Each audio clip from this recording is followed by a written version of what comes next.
Lions indomptables, la sortie fracassante de Guibaï Gatama. L'ancien membre du bureau exécutif de la Fédération camerounaise de football, FECAFOOT, Guibaï Gatama, a exprimé son soutien au sélectionneur des Lions indomptables, Marc Bry.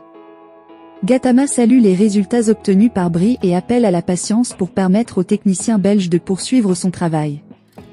Le Cameroun, après un éclatant succès contre le Cap-Vert, 4-1, n'a pas pu confirmer cette performance en concédant un match nul, 1-1, face à l'Angola, ce mardi à Luanda, dans le cadre des éliminatoires de la Coupe du Monde 2026. Malgré cette contre-performance, l'équipe de Bry a montré un jeu prometteur.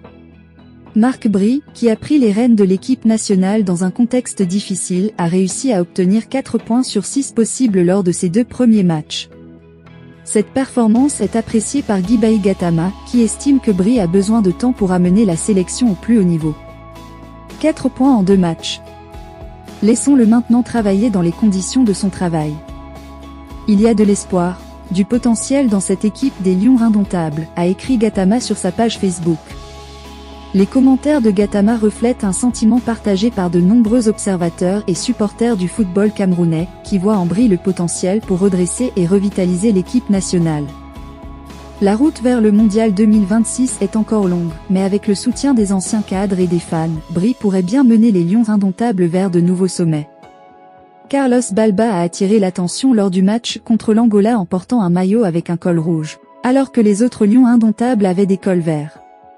Bien que la raison derrière ce choix vestimentaire soit inconnue, les observateurs ont noté que Balba a livré de solides performances lors des 2 sorties, notamment contre le Cap-Vert et l'Angola.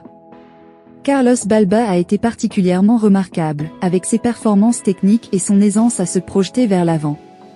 Il a été comparé à des joueurs tels que Fernando Redondo et Claude Makelele, ancien numéro 10 reconverti en sentinelle.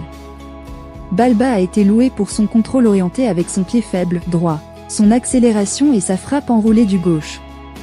En plus de Balba, d'autres joueurs tels que Wo, Mbeumo, Anguissa et Onana ont également été élogiés pour leur performance. Le jeu de l'équipe a été décrit comme ayant du panache et de la finesse, avec de nombreuses attaques développées à partir d'André Onana dans la surface adverse sans que les Angolais ne touchent à la balle. En résumé, Carlos Balba a attiré l'attention en portant un maillot avec un col rouge lors du match contre l'Angola, mais ses performances remarquables contre le Cap-Vert et l'Angola ont été mises en évidence. Il a été comparé à des joueurs tels que Fernando Redondo et Claude Makelele et a été loué pour son contrôle orienté, son accélération et sa frappe enroulée. L'équipe dans son ensemble a été élogiée pour son jeu, avec de nombreuses attaques développées à partir d'André Onana dans la surface adverse.